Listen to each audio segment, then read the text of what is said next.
Thanks, Tamar.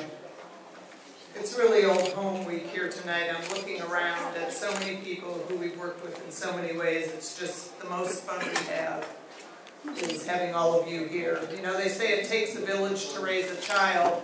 It takes more than a village to raise an exhibition like this, with this scope, and lots of you helped.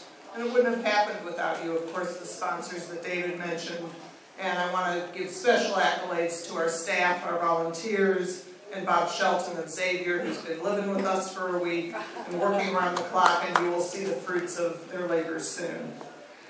We have so many special guests that to name a few risks slighting many, but at that risk you will please forgive my sins of omission, as I mentioned just a few.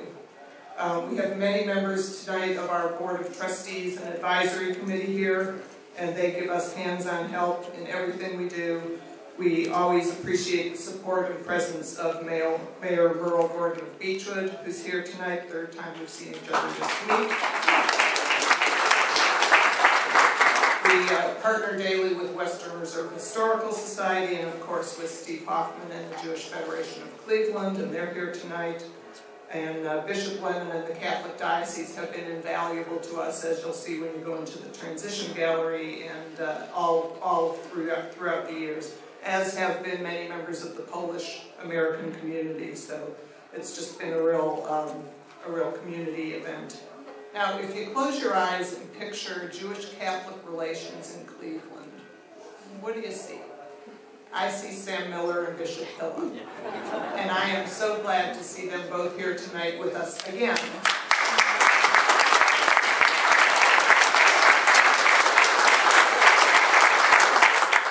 And they're with us, as many of you, day in and day out to help us in our work. There's somebody who isn't here with us tonight that I want to mention. His name is Philip Wexberg of blessed memory, but his wife and daughter, Marcia, are here. And I mention him because you'll learn a lot about Katowice, Poland tonight, and he was born there. So lots of connections like Tamar's.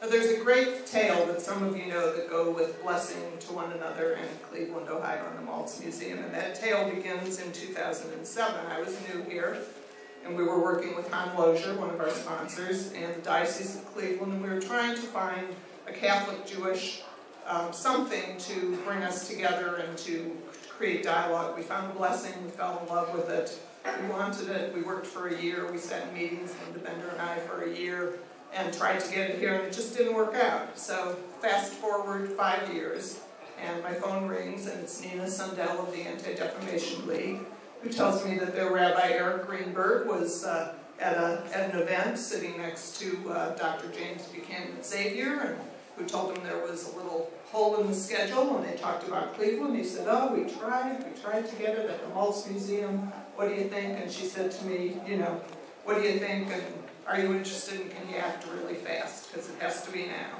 So we had an exhibition in the gallery, Project Mahjong, was sort of a big deal.